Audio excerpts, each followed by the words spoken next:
Bem-vindos ao Provoca SJ, um podcast da Companhia de Jesus, onde a fé se encontra com a dúvida, onde a Igreja caminha com o tempo, onde o Evangelho provoca o coração e a razão, e temos esta vontade então de vos provocar.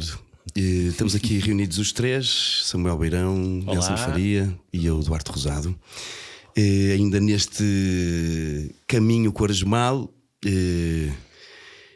E pronto, e hoje temos assim um tema que pode ajudar sobretudo a ler a experiência espiritual, a experiência interior que se faz. Temos um episódio sobre discernimento dos espíritos e aparência de bem. E vocês ouvem, provavelmente muita gente ouve isto e fica: o que é que estes tipos estão a falar? Pronto, a nossa ideia. Pronto, isto para a Companhia de Jesus, para a espiritualidade inaciana, mais do que para a Companhia de Jesus, mas para a espiritualidade inaciana é algo bastante importante. A questão do discernimento, o Papa Francisco falou muitas vezes de discernimento. Aqui vamos falar de uma coisa muito concreta, que é o discernimento dos espíritos, e depois uma coisa ainda mais concreta dentro do discernimento dos espíritos, que é a aparência de bem. Alguém quer arrancar a dizer o que é isto do discernimento dos espíritos? Importância? Para que serve? Porque é que nós insistimos tanto nisto? Talvez primeiro onde é que se encontra, não é? Porque isto... Até quase começar com um preâmbulo, que é esta palavra discernimento, não é? Porque podemos usar discernimento para muitas coisas, mas discernimento é a atenção, é um processo. E há aqui, na linguagem inaciana, dois níveis, se quisermos. Discernimento, quando falamos de eu quero tomar uma decisão e, portanto, é uma ferramenta para chegar a uma decisão. E depois discernimento como atitude de vida, que é aquela de que vamos falar hoje, não é? Que é como é que eu, porque vivo em Deus, porque tenho uma vida cristã, portanto, não é porque faço muitas coisas cristãs, é porque quero viver a minha vida como Cristo, como é que eu posso viver atento, que ferramentas é que eu posso usar, como é que eu posso trazer à minha vida esta atenção particular àquilo que se move dentro de mim e distinguir o que é o que me apetece, o que os outros me pressionam, o que é mais próprio de Deus, o que é que me divide de Deus e, portanto, me traz aqui divisões internas. E o discernimento de espíritos, no fundo, é ir afinando para encontrar cada vez mais aquilo que é próprio de Deus na minha vida. Qual é que é a grande importância disto? Pois é andar, como diz Santo Inácio, de bem em melhor, ou como diz o padre Pedro Arrupe, ir-me criando cada vez mais outro Cristo na vida, não ser Deus, mas ser outro Cristo cada vez mais parecido com Cristo na vida do dia-a-dia. E, portanto, falar de discernimento de espíritos é estar atento àquilo que me move interiormente. Boa, eu ia por aí. O que é que são as moções espirituais que fala Santo Inácio? Então, isto é um palavrão. Vamos usar muitos palavrões neste episódio. As moções espirituais são o afeto, a luz que me agita interiormente, que me aproxima mais de Deus ou me afasta mais de Deus. Portanto, isto significa que, em primeiro lugar, não vamos em linha reta neste caminho, não é? Não são prémios que vamos garantindo, tipo Super Mario, que vamos ganhando tipo créditos, não é? Vamos passando níveis. Sim, portanto, dentro de nós agitam-se muitas coisas. Em primeiro lugar, eu acho que é importante para descansar toda a gente. Muitas vezes na oração usamos o que é que estás a sentir, o que é que estás a fazer. Nós, naturalmente, somos ou mais viscerais, ou mais afetivos, ou mais racionais. Os seres humanos. Nós os três somos ótimos exemplos disto, não é? Um que usa mais a cabeça primeiro, outro que usa mais as vísceras, outro que usa mais o afeto e o coração. Portanto, a primeira coisa é a oração. Não é uma pausa na minha vida que eu vou ali agora falar com o meu Deus e depois volto para a minha vida, não é? A oração tem sempre algo de vida na relação pessoal com Cristo. E dentro de nós, na oração, também nos havemos de relacionar a partir do que somos no resto do nosso dia, não é? Portanto, é preciso distinguir quando estou em êxtase porque tive um sugar rush, porque bebi 1 litro de Coca-Cola e comi umas gomas e umas pipocas, de distinguir uma alegria que não é só um sentimento de algum lado, mas que é algo que que me move a fazer alguma coisa que me move a sair de mim próprio. Então, é um pequenino exemplo para irmos entrando na conversa, não é? Sim, esta coisa das emoções é importante. Porque eu acho que de qualquer pessoa que vai rezando ou que vai entrando num caminho de fé, de alguma forma as sente. O exemplo que eu costumo dar. Desculpa interromper-te. Podemos, em vez de dizer que as sente, podemos dizer que as vive. Porque, ou que as experimenta, sim. Ou que as sim. experimenta. Pronto, continua, porque eu acho que é importante dizer isto, porque aquelas pessoas que são mais racionais e que usam mais a razão para rezar, muitas vezes não é o sentimento ou o afeto que vem primeiro, é assim uma espécie de luz de ideias que encaixam e que lhes abre o horizonte. Sim, e às vezes até muita gente tem imensa dificuldade com isto, que é a questão do sentir. Eu não sinto nada. Isso. Desculpa ter-te interrompido, é só porque acho que é importante usarmos aqui o verbo certo, porque podemos correr o risco de, ao dizermos eu sinto alguma coisa interiormente, se há alguém que não vive isto de sentir tanto, então não estou a rezar bem, e pode entrar alguns escrúpulos, pode entrar algum desânimo. Portanto, podes voltar ao que ias dizer, e o meu querido irmão Duarte, mas é a pessoa que experimenta, a pessoa que vive. Então, quando assim, a experiência um bocado não é básica, porque não é nada básica, mas é, por exemplo, quando estou a rezar e quando sou confrontado com um texto, ou quando eu edito alguma coisa, por exemplo, numa celebração, assim, coisa que de repente a sensação é: isto foi escrito para mim. Geralmente isto vem acompanhado de uma certa alegria, uma certa luz, não sei bem explicar. A primeira consolação espiritual, já vamos lá dizer o que é consolação espiritual, mas para dizer, a primeira moção interior que eu me lembro de ter experimentado foi num campo de férias, assim ao fim da tarde, e lembro-me que foi depois de uma espécie de oração que tivemos, e eu tinha 17 anos. E o que eu me lembro é sentir uma grande alegria, uma espécie de serenidade e uma paz interior muito grandes, que eu sabia que vinha de Deus, curiosamente. Eu sabia, isto vem de Deus, mas não sabia explicar, nem sabia lhe dar nomes sequer, não é? Mas é interessante, é porque estas emoções, no fundo, são movimentos, movimentos da alma, não é? Coisas que se movem e que fazem mover, em princípio, também. Não sei, Nelson, tu que acompanhas tanta gente, não é? Não sei se ias ter mais alguma coisa, mas se calhar vou-te só provocar e depois. Tu, quando acompanhas, e acompanhas muita gente, também, quando as pessoas partilham, também percebes que há estas emoções interiores que as pessoas não sabem dar nome. Isto que usar dizer, não é? Estou a sentir alguma coisa, sei que é, mas não sei o que é isto. Sim, eu acho que aí. Sim, a grande luta, e era aí que eu ia meter a colherada, era a distinção entre emoções e sentimentos. Porque as pessoas às vezes vêm com crises de fé, que na verdade não é uma crise de fé. Já falamos disto. É de facto, as pessoas não estão a sentir coisas e pensam que não estar a sentir coisas na oração é igual a uma ausência de Deus, ou então que é a noite escura. Que eu acho que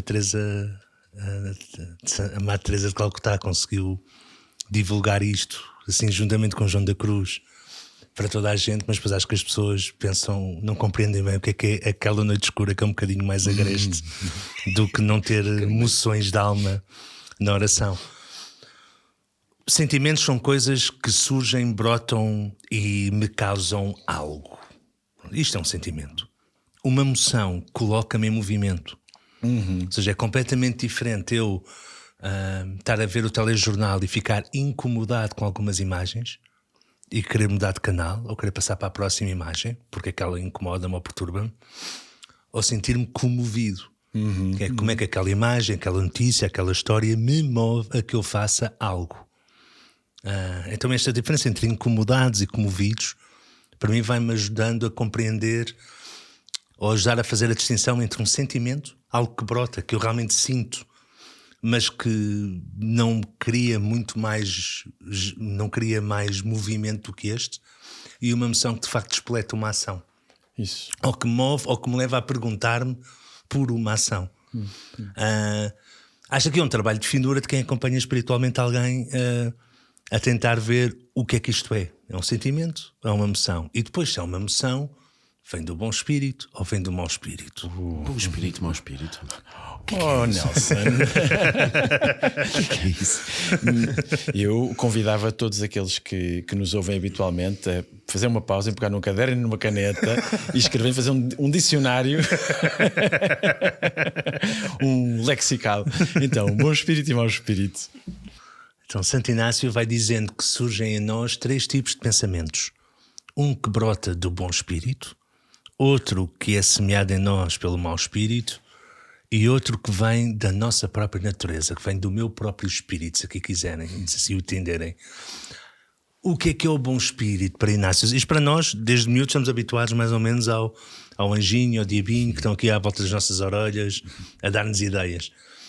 Inácio não tem uma visão tão infantil, mas tem realmente uma visão simbólica muito forte da ideia de que o Espírito Santo atua em nós, deseja coisa de nós e chama-nos a fazer algo por Deus, ou com Deus, ou em amor. E o mau espírito, por seu lado, vai-nos chamando e vai-nos desviando e deseja que nós nos afastemos mais e mais daquilo que é o amor, a compaixão, a misericórdia, a beleza de vida. E pelo meio não podemos negligenciar que por vezes quando nós fazemos esta explicação acabamos por omitir um pouco aquilo que eu próprio quero. Pode ser bom ou não. Aqui não estamos a tentar dizer se aquilo que eu próprio quero é sempre mau, é contra o mau espírito ou contra o bom espírito. Há também desejos meus que brotam só de mim e o grande desejo e a grande base da espiritualidade inaciana é nós tornar-nos conscientes de todos estes movimentos e começar a ordená-los. Não é metê-los na categoria certa só, é muito mais o como é que eu consigo dar um sentido, uma ordem fecunda, positiva para a minha vida. Bom, gosto disso. Porque, então, nas primeiras 2 regras, depois aqui há uma série de regras mesmo, são 3, acho eu, da primeira semana e depois das outras a seguir, mas não interessa. No livrinho de exercícios, não é que estás a dizer? No livrinho de exercícios, peço imensa desculpa. Santo Inácio, porque isto, pronto, só é importante dizer que tudo isto que estamos aqui a dizer baseamos-nos nesta estrutura que já falámos dos exercícios espirituais, em que Santo Inácio, além de propor um modo de rezar, depois dá àquele que orienta os exercícios uma série de regras para estar mais atento. Bem, e depois, claro que quem vive a sua pertença à igreja a partir da espiritualidade inaciana vai conhecendo estas regras, mas estas regras de que falavas, Duarte, isso é o que é que Santo Inácio nos diz para estarmos atentos, não é? Então, as 2 primeiras regras são muito interessantes, porque diz, Santo Inácio faz assim 2 tipos de pessoas: as que vão de mal em pior e as que vão de bem em melhor, digamos, aqueles que se vão intensamente purificando. E a maneira de agir dos espíritos, digamos assim, do bom e mau espírito é diferente de uma e de outra. E eu acho isto muito interessante, porque o que me parece é que ir de bem em melhor é entrar num processo, um processo de facto de bom, de descoberta de vida, desta coisa que tu estavas a falar agora mesmo. E o que o mau espírito vem fazer é interromper processos através de falsas razões, através de enganos. Portanto, de alguma forma, a ideia é não ser enganado no meio disto tudo. A grande cena é não ser enganado e, sobretudo, ser levado pelo bom espírito.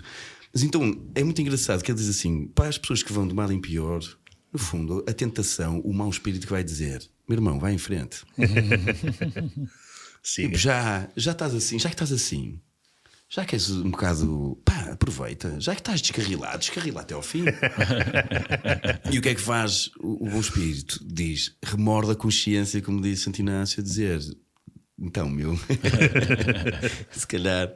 E depois, quando a pessoa já se vai intensamente purificando, é o contrário, porque o bom espírito diz: meu irmão, vai em frente, é por aí. E o bom espírito vai dizer: então, não, tu não és bom o suficiente para isto. Não, tu estás a brincar, meu. Tu não achas que sim? Alguma vez Deus olharia para ti e te diria alguma coisa de jeito a ti? Isso é para os padres e para as freiras, meu. Tu não te preocupes, santidade. Não, isso é para os outros. Tu não. Pronto, faças razões, inquietando com faças razões e falácias e enganos e etc. Sempre para interromper um processo bom que está a acontecer. Portanto, eu acho isto engraçado. Vai. há um santo que acho que nos pode ajudar a perceber isto, que é um santo que todos conhecemos, que se chama São Pedro.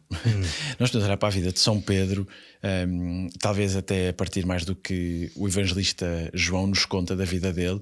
Não é? No início da vida de São Pedro é chamado pelo irmão, não é? Isto é a primeira coisa. O primeiro contacto com Jesus é de André, irmão de Pedro, e que depois passou uma tarde com Jesus, não é? E eram as 4 da tarde, passaram lá a tarde com Jesus, e depois diz ao seu irmão Pedro: encontramos o Messias. E vamos encontrando um homem ao longo da vida que conhecemos, que vai querendo saber mais sobre Jesus, não é? E a quem Jesus vai confiando. E quanto mais confia, mais São Pedro vai sendo protagonista desta intimidade, vai caminhando de bem a melhor, como dizíamos, não é?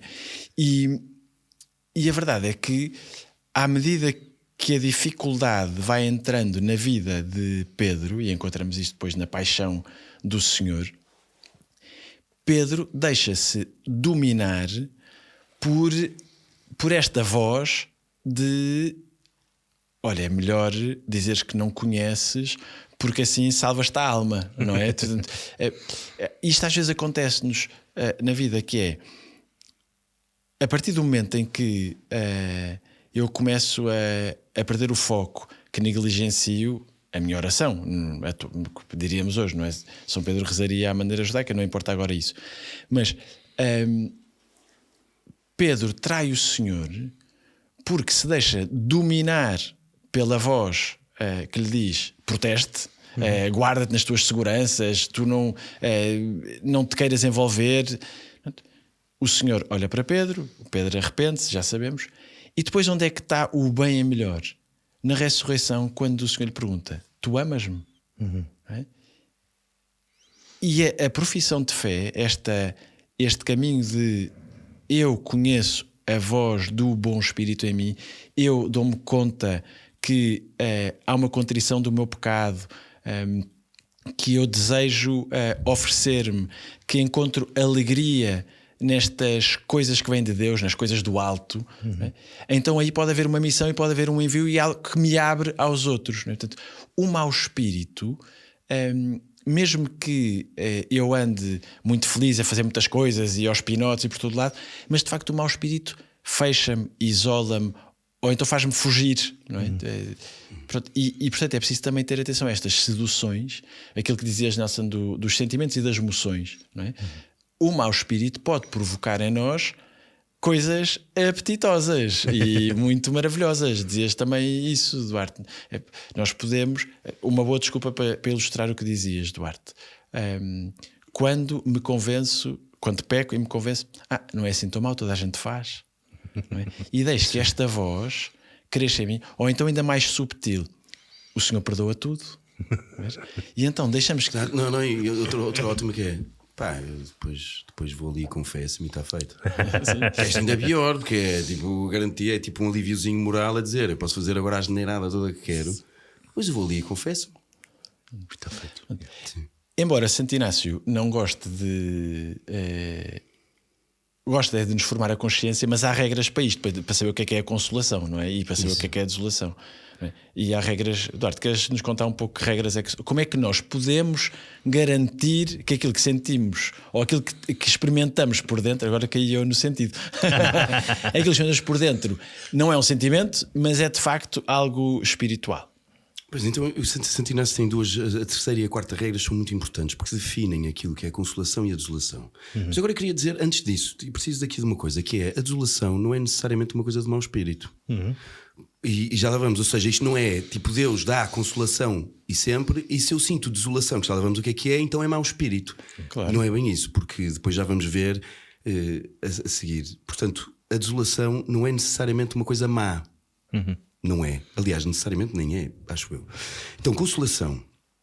Santo Inácio diz: a primeira definição é, no fundo, é amor por Deus. E não conseguir amar nada fora de Deus é como estar apaixonado. Não é? Quando uma pessoa se apaixona, o que acontece é que toda a vida passa a ser iluminada por aquilo. Um gajo acorda com vontade, estuda com vontade, vai-se deitar com vontade. Está tudo. Parece que existe aqui uma força, e parece que é mais ou menos isto. É uma espécie de estar apaixonado. É tudo fácil, não é? Exatamente. Temos força para tudo, não é? No fundo, amor por Deus, pelas coisas de Deus. E depois, a segunda é lágrimas. A comoção, pronto, havia Santo Inácio e São Francisco Xavier tinham esta coisa das lágrimas, tanto que a certa altura os médicos diziam: oh, meu irmão, se choras mais, isto daqui a pouco perdes a visão, fica turvo. Pronto, a questão das lágrimas, e eu acho que acontece de facto a comoção e depois de facto lágrimas pelas coisas, ou por aquilo que Jesus fez por mim na paixão, ou por estar arrependido daquilo que fiz, da minha vida e dos meus pecados, etc. Sim, e também compaixão pelo outro, não é? As lágrimas podem não ser só de tristeza ou de arrependimento, mas é isso. Não, aqui até são lágrimas de consolação, não é? Isso. Deus ama-me tanto, Jesus ama-me tanto que morreu por mim, e por isso é mesmo, sinto-me assombrado com isto. E depois, diz Santo Inácio, é uma coisa estranha porque fala de aumento de fé, esperança e caridade. Portanto, tem uma coisa muito interessante: aumento de fé, esperança e caridade, e uma espécie de alegria interior que atrai às coisas do céu, às coisas celestiais. Portanto, ele junta o aumento de fé, esperança e caridade e a alegria interior. 3 coisas, então. Portanto, a primeira, amor por Deus e por tudo, tudo em Deus. A questão das lágrimas, e depois o aumento de fé, esperança e caridade e alegria interior. Nós conhecemos pessoas assim, eu acho que será dizer nesta linguagem de Santo Inácio, que tem quase 500 anos.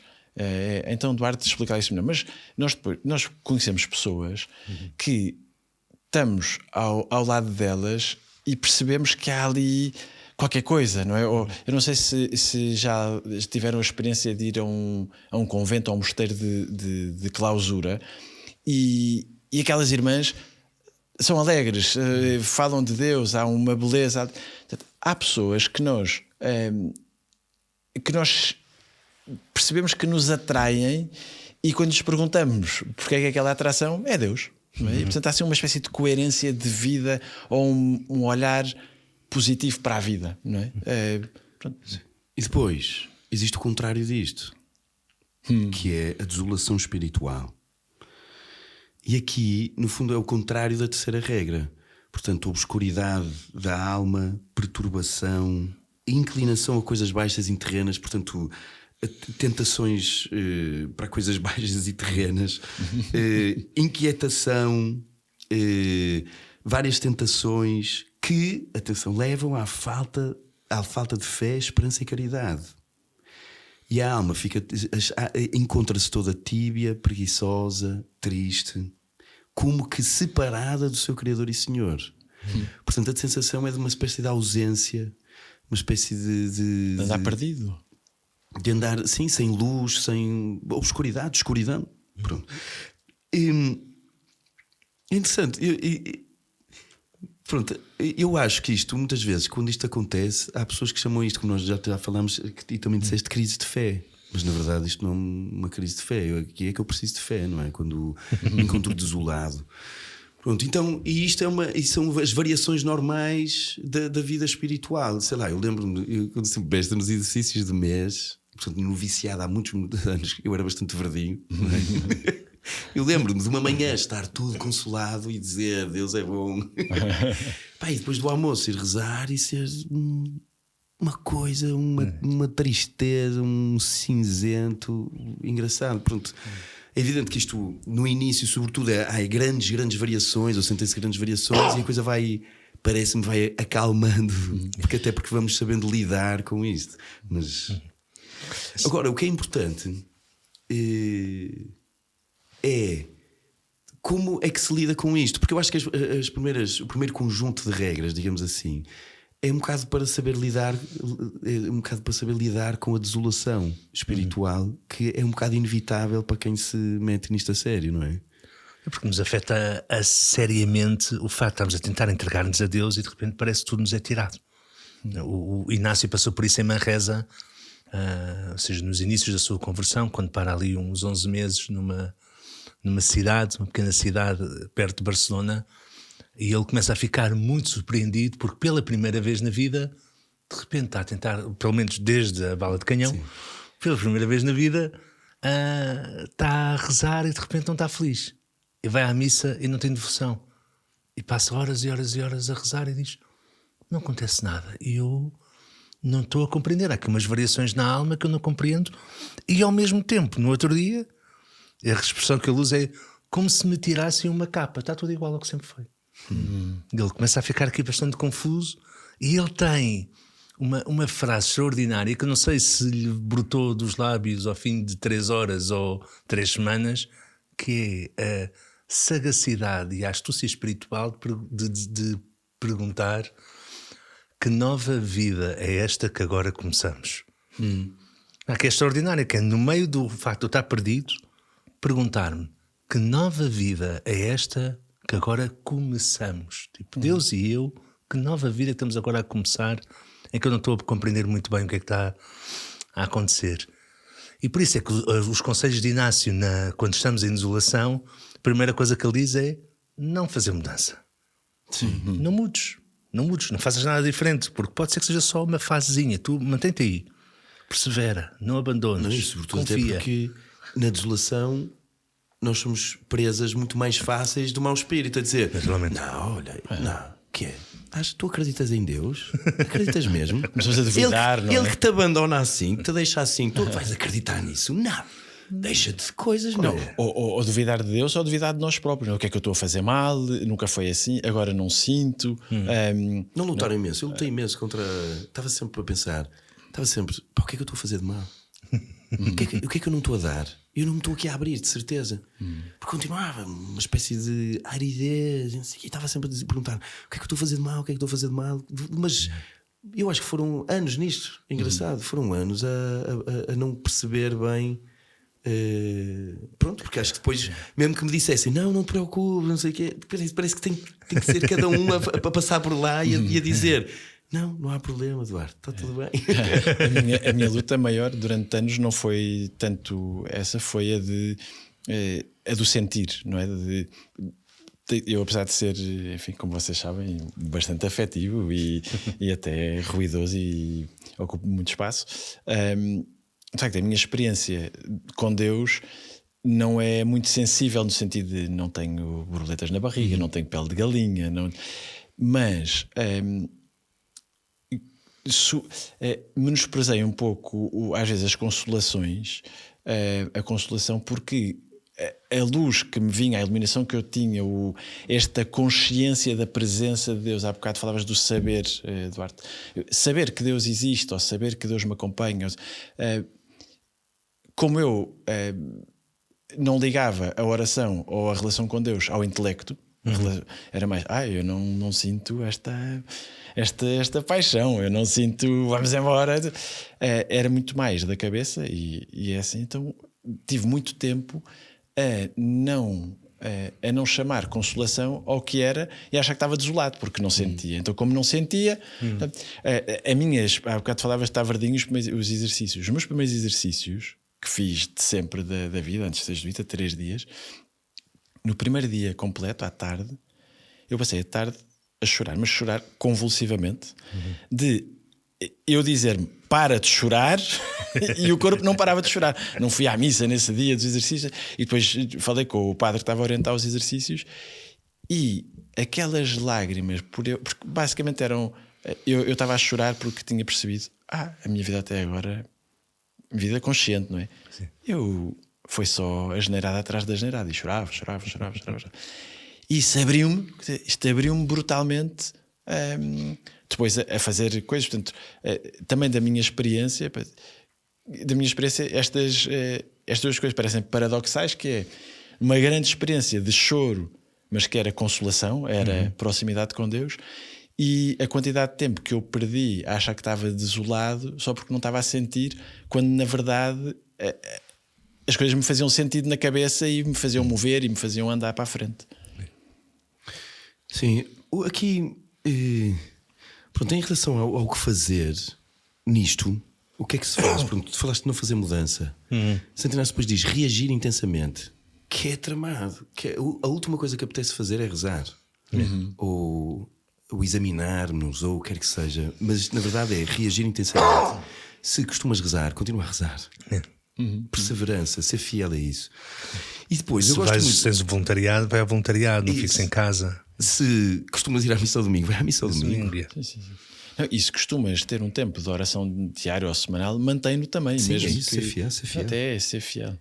Ser paciente. Aceita uma regra, é muito interessante, porque no fundo diz que isto afinal não é culpa nossa. Diz assim: considere o que está na legislação, considere como o Senhor o deixou em prova das suas potências naturais. E depois diz: porque o Senhor lhe subtraiu o seu muito fervor, o grande amor e a graça intensa. É impressionante. Portanto, Deus retira-se de alguma forma. E nós podíamos pensar: isto é cruel. Então Deus podia dar assim consolação à bruta e depois retira-se. O que é isto? O que é isto? Pronto, então depois, claro, Santo Inácio diz: mantém-te na paciência, mas fala de uma coisa para mim genial, que são as causas da desolação. Pois, isso era o que eu ia dizer, porque pode ser perigoso dizer que Deus Claro, deixou, é isso. mas da nossa Era para parte, criar suspense. da nossa parte também podemos, em bom português, estávamos mesmo a pedi-las, não é? Quando nós damos Deus por garantido e começamos a ficar mais negligentes na oração, não é? Isto é uma causa, não é? Mais negligente, mais preguiçoso, não dou tanto, pronto. Dou Deus por garantido, então começa a baldar-me um bocado às coisas. Ou pronto, olha, este domingo não dá para ir à missa, mas não faz mal, vou depois. Portanto, Ou mesmo se eu passo grandes períodos disso, não é? Não é só quem está muito perto, não é? Quem está já bastante longe. Sim. É difícil, até pelas portas que não estão abertas e pelo espaço que não é dado. Portanto, a primeira causa é essa: eu fui negligente. Sim.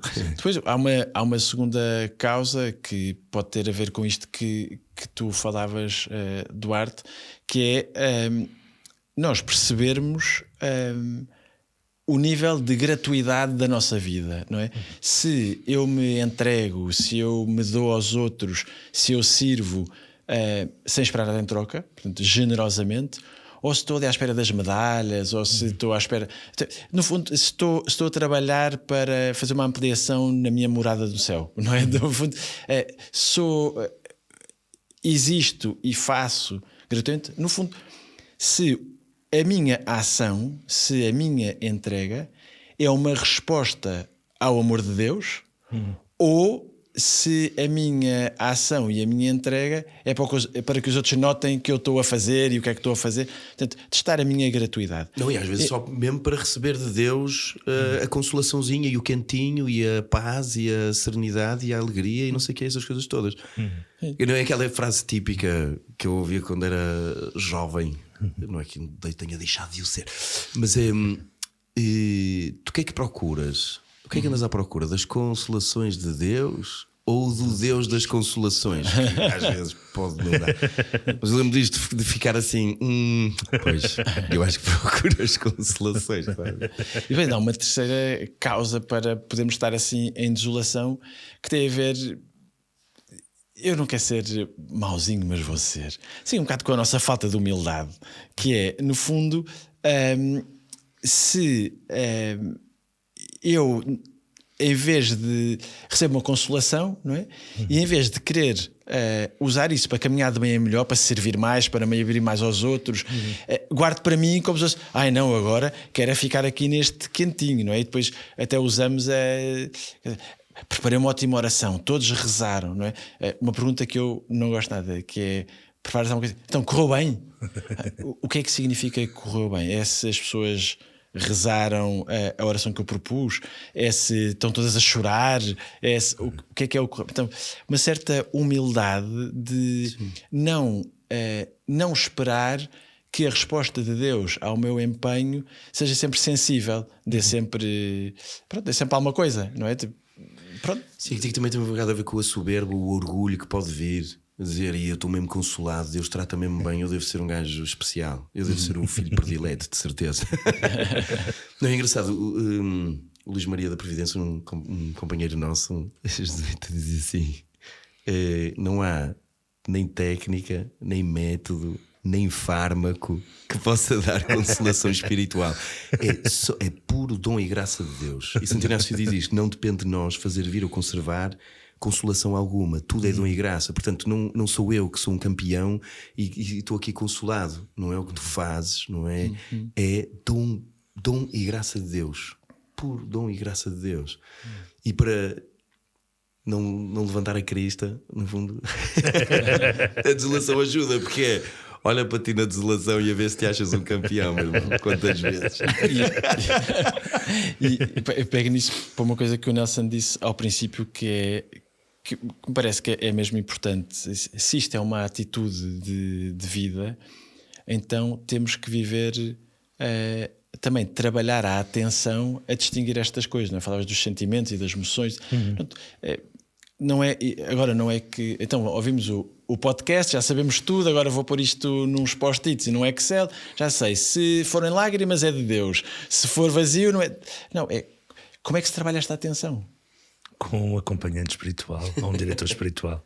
Ou seja, não há alternativa. O exemplo que eu costumo dar sempre é: o número do ranking precisa do 543 para o ajudar. Porque por muito bom que tu sejas a ler emoções e saibas tudo o que Inácio disse, nós somos peritos de auto-engano. E por isso é que Inácio mete estas regrinhas todas. E por vezes, quanto mais conhecemos as regras, pior. Porque quanto melhor as conhecemos, mais facilmente conseguimos justificar tudo e mais alguma coisa que nós conhecemos. O exteriorizar, o colocar-nos diante do outro e que o outro possa dizer algo sobre a nossa vida, isso é uma das coisas que faz com que o mau espírito vá perdendo força sobre nós. Uma das clássicas é não guardar segredo. Se há alguma coisa que eu vivi que me leva a querer guardar segredo, contar a alguém. Pode não ser o padre, mas um amigo, uma mãe, um pai, porque esse é logo um dos pontos onde o mau espírito vai querer agarrar. Segundo há segredo. Depois estar muito atento, saber que nós vamos ser atacados na nossa fragilidade e saber que ele nos vai apanhar de noite, nas nossas noites, na escuridão, ali a meia luz, para nos ir seduzindo e nos tentar ir desviando do bom caminho. Portanto, a melhor coisa é colocar tudo às claras e ir falando com um diretor espiritual, um acompanhante espiritual, um acompanhador espiritual, pois conforme as terminologias que as pessoas mais apreciem. Mas isso é fundamental, seja padre, seja uma consagrada, seja uma leiga ou um leigo. É importante encontrar alguém que não é para ser espetacular nas coisas do espírito, mas tem um bocadinho mais de experiência do que eu e que pode ajuda a ler ajudar. a experiência. Sim. Então já vamos um bocado estendidos, mas temos que falar aqui de uma coisa importante e muito divertida, que faz parte do título que anunciamos, que é a aparência de bem. Pois é. E só falta isto. E isto não é muito. Já fomos falando, na verdade. Já fomos falando, é verdade. Eu acho que temos que dizer explicitamente. Sim. A coisa. Então, ora bem, então, à medida que nós vamos de bem em melhor, vamos também refinando um bocado o nosso interior, a nossa experiência espiritual, a nossa atenção, ficamos mais refinados. E o que é que acontece ao mau espírito e à tentação? Também se refina, claro. Mas isto é verdade. E às vezes refina-se inocuamente, mais ou menos. Eu vou contar uma história maravilhosa. Eu não sei se já vos contei. Eu conto imensas vezes esta história, até às vezes nos exercícios, que é uma cena maravilhosa. Então o que aconteceu? No noviciado, eu, como disse, entrei bastante verdinho. E ainda no primeiro ano de noviciado, portanto, ainda quando estava no Loreto, não interessa. Primeiro ano de noviciado, sei que foi. Eu decidi para mim que devia comer menos, porque achava que comia demais e devia comer menos. Ora, até aqui tudo bem, temperança, autodomínio, fruto do Espírito Santo. E depois pensava, não é? Eu sou um noviço da Companhia de Jesus, eu tenho que isto tem que se traduzir, não é? Então eu tenho que comer menos. E lá chegava às minhas refeições e sentava-me e servia a minha dose gourmet. E aqui até tudo bem, porque de facto, pronto, autodomínio, frugalidade, sem frugalidade, ser, pronto, toda a gente sabe, austero, não sei o que é, assim, ser uma certa ascese, uma certa austeridade. Não chegava a ser jejum porque eu comia alguma coisa, mas também fazer jejum todos os dias não dava um resultado. Passados uns dias desabituamos de comer e morremos. Exato. O que é que acontecia? Eu sentava-me, servia a minha dose, e o que é que acontecia? começava a olhar para o prato dos outros. E começava a pensar. E não era que comesses aquilo, aposto que não era que se pensavas, pois não? Não, era. Eu começava a pensar na minha cabeça, a dizer: eles deviam olhar, era para o meu prato. Porque o meu prato é que é um prato de alguém no vício da companhia de Jesus. E não, eles deviam aprender de mim. Pronto, eu humildemente o digo, não é? Humildemente, eu descobri aquilo que me faz ser, pronto, um bocadinho melhor. E pronto, e por isso este bom pensamento, esta consolação que eu sentia, dizer: ai, que bom que eu sou, porque sou uma pessoa com autodomínio, na verdade não servia para nada, servia para olhar para o prato dos outros e sentir-me um campeão. A minha experiência, que eu acho que normalmente, então, isto seria a falsa consolação, ou a aparência de bem. Aparentemente é uma coisa boa, mas na verdade vai-se a descascar e aquilo é só um presente envenenado, não é? Não sei se têm exemplos, querem dizer alguma coisa sobre isto, explicitar mais. Acho que aqui, se calhar, um dos melhores é da aparência de bem, é o ser convidado para animar uma atividade e dizer que sim, porque é uma coisa da igreja que é santa. Ou seja, porque não houve, quando não há um verdadeiro discernimento, é só porque é uma coisa boa, eu acho logo que tenho de ir.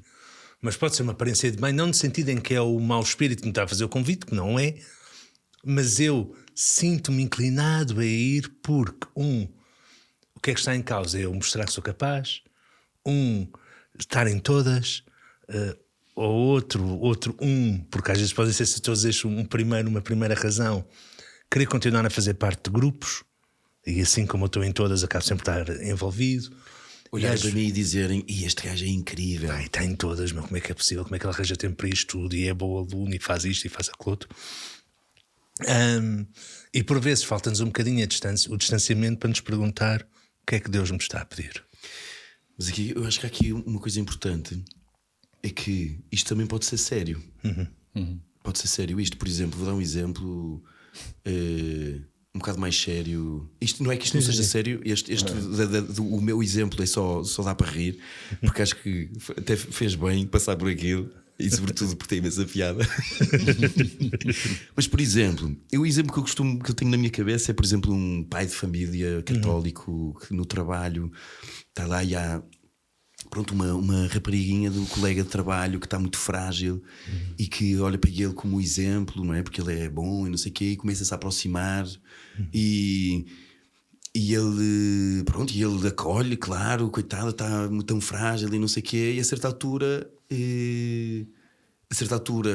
aqui um bom ponto é se conta à mulher que está a ajudar, pronto, porque se não conta é mau sinal, mas a certa altura começa-se a enredar e com a desculpa de eu sou muito importante porque ela apoia-se muito em mim, não sei o quê, deixa-se enrolar no fundo por isto, e na verdade já não está a ajudar, já se está só a deixar enrolar pronto, e a certa altura é isso. Há aqui coisas, ou seja, isto é muito subtil, porque lá está, aparentemente é uma coisa boa, claro. Pode ser uma coisa boa, e de facto pode ser. Eu não estou a dizer que ele não possa ajudar nesta hipótese, que não possa ajudar a esta colega de trabalho, mas a certa altura é preciso ter atenção, que é onde é que o mau espírito vai buscar.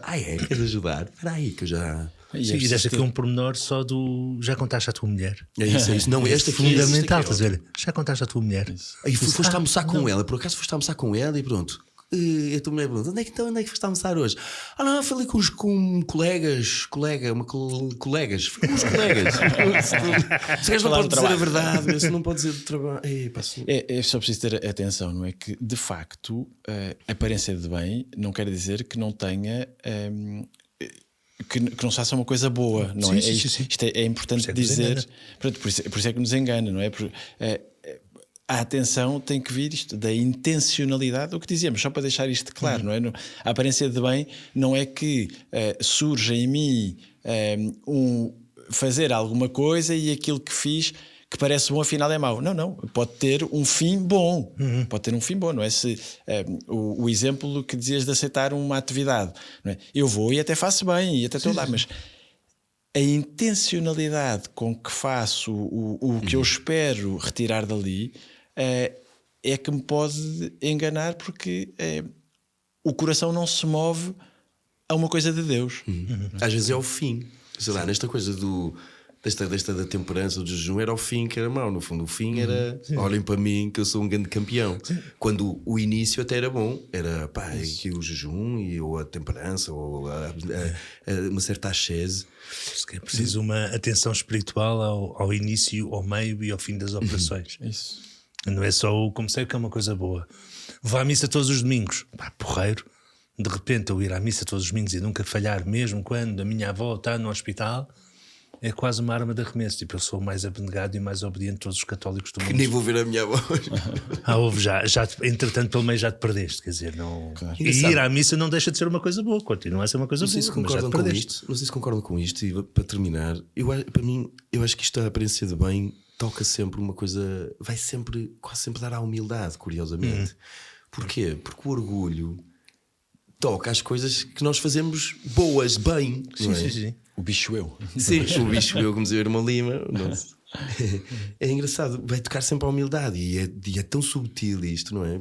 Porque às vezes nós até queremos ser os melhores da humildade. Sim, sim, os ou campeões. queremos que toda a gente repare no nosso escondimento, por exemplo. Os padres do deserto não tinham dúvida nenhuma, mesmo eles que fazem a lista dos pecados capitais, diziam que orgulho não há nenhum no mesmo nível. Tipo, que orgulho é tipo a fonte de tudo. Porque a bem dizer, Como a humildade é a fonte de todo o bem, de todas as virtudes. Porque o orgulhoso é aquele que está a dizer, mais explícito ou menos explicitamente, ou mais explícito ou mais implicitamente, eu é que sou Deus, adora-me. Isso. Essa é a grande inclinação interior que nós temos de combater. Eu não sou Deus, Deus é um outro. Muito bem. Acho que já até nos estendemos. Mas era um tema denso. Bem ou não? Era um tema... acho que não. Espero que não. Avaliar isso. Depois avaliamos.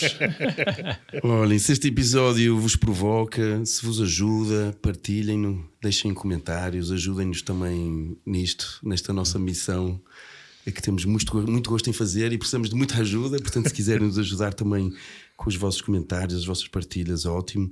Mas sobretudo, se isto vos provoca e se vos ajuda, partilhem com outros. Nós cá estaremos daqui a 2 semanas para mais um novo episódio. Obrigado por estarem aí. Até breve. Até já. Até já.